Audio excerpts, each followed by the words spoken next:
And we're back with more of Mike and the Mad Wolf on 109.5 WGOT. All thrones, no games.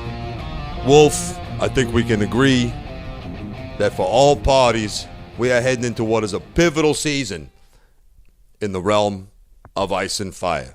Westeros, Essos, Sartoros, all the Oses. You name it.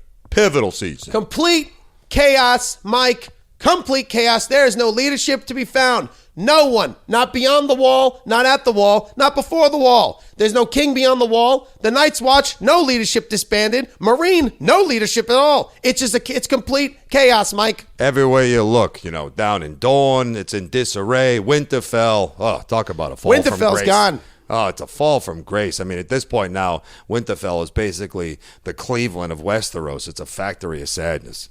But look, the prime franchise, the Lannisters, absolute disaster. That's right, Mike. Terrible season. Complete disaster. Terrible season.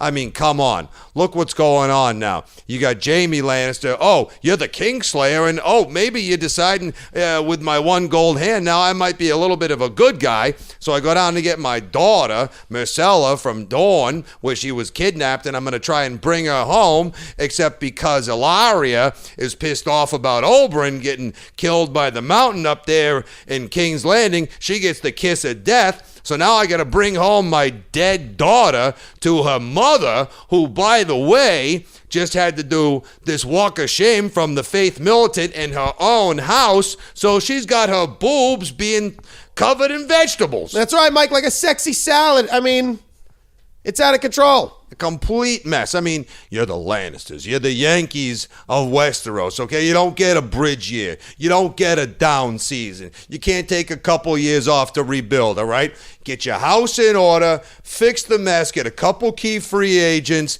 and get back to being the great bad guys of the realm that you were. That's right. It's a mess, Mike. It's a complete mess. That's what happens, though. You have your son kill the father on the toilet, and this is what you get. Forget it. It's all inbreeding, Mike.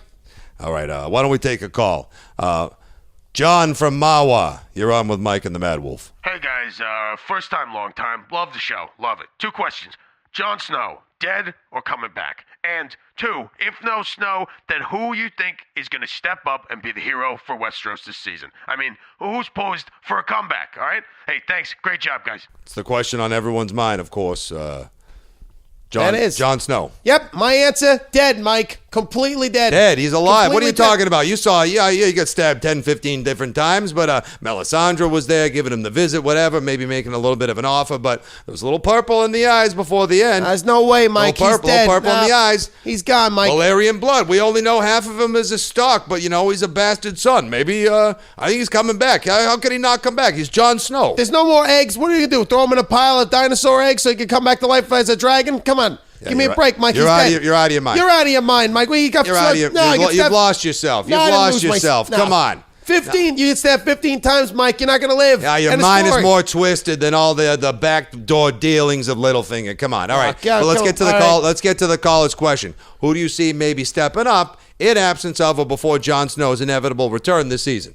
So who's going to be my hero? Yeah, who's your hero? Tyrion Lannister. He's down there in Marine. Doesn't matter. I think he's going to come back. I know he always bounces back. He's like a cat. He's got 9 lives. Every time you count him out, he comes back again. But what's he going to do? How's he going to hitch a ride back up to King's Landing? Well, there's no Uber. There's no Uber there in Westeros or Essos. He's going to come back once Daenerys comes back. They're going to take each other, go over there. No, their partnership is done. They're done. It's not done. It's still together. No, he's my hero. No, they were trying to build a big three. It fell apart. Well, then completely. who are you going to go for? See, I say Tyrion. He's resilient. He's smart. He's a general. He's brilliant. All right, my money this year? I got the Stark girls. Oh, you're out of your mind, girls. Mike. What do you mean I'm out of my mind? They're all Think about it. Who deserves it more than the Stark girls? Who's had it tougher than the Stark girls? All right, girls? you're going to point them, Mike. Yeah, okay, listen. Arya took the wrong life last year, and Jock and Hagar had to take her eyes because she took a face. I get it. Okay? But she's still an assassin. She's a killer. She's good. Watch out for her. All right. And then, if anyone deserves it more, Sansa Stark. She had the bad end of the stick. Whoa. Every She got the time. bad end of the stick, all right. Every time marriage is failing, it's just Failing that Ramsay Bolton. House burned down. Ramsay Bolton. Oh, but the clubhouse cancer, that guy's a wild card. I wouldn't want him on my team. I don't care how efficient he is. I wouldn't want him on my team. Neither would I, Mike. All the Boltons. You can't trust a Bolton as far as you can throw him. I don't trust him. I'd leave. I'll tell you what. If I was in this room, you were cutting the skin off my body, I wouldn't stick around. I'll tell you that. Yeah. What do you? How about your boy Reek this season? Your boy Reek. You like the Reek? You like the Reek? Reek's doing a comeback. Really? Doing a comeback. He's a great joy. Now he's starting to remember who he is, Mike. And at first, he got beaten down by the Boltons, but now he's remembering and he's coming back. That's what I think. Redemption. He's a pinch hitter. I think he's coming right back in here. Off the bench for a little redemption? I'm saying he was on the bench for so long, now some redemption. He's saving your girl. Yeah, that's what right. I'm saying. That's what All right. One more question. Here we go. Rick from Piscataway. You're on with Mike and the Mad Wolf. Hey guys, love the show. Thanks for having me on.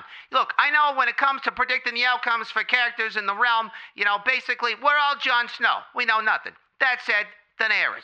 She's a Targaryen, she's a Stormborn, she's mother of dragons. She's pretty impressive. Everyone thinks she can lay claim to the Iron Throne just because, she walks through fire and she controls the dragons.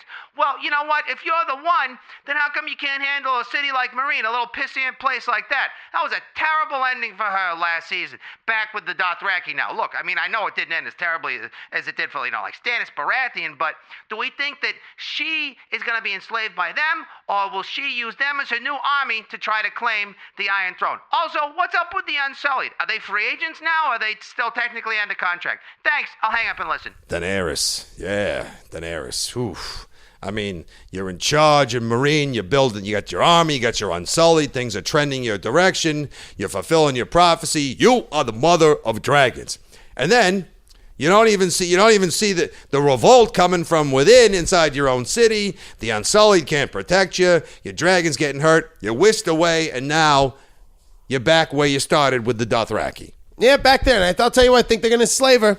You think they're going to enslave her? Yep, so I think so, Mike. See, I'm thinking maybe she helps turn the Dothrakis back around with her because they saw what she could do a long time ago, and now they're her new army, and she continues to try to lay claim to the Iron Throne. But I'm not going to say that I approved of the way she handled everything last season. No, I think listen, that's another thing where leadership has failed right there last season. Her whole city corrupt and just fell apart. Marine was destroyed from the inside out. The Unsullied don't know what they're doing. Yeah. They're not privatized. They don't belong on waivers. They belong on waivers at this point now. You just have to, the whole thing, you can't count on that. You can't count on Daenerys. You can't count on the Unsullied. You can't. Can't count on anything. Listen, these days in the realm of ice and fire, there's only 3 things you can count on. Valar Morghulis, taxes, and the White Walkers. We'll be right back. Winter is coming, and so are some commercials. We'll be right back.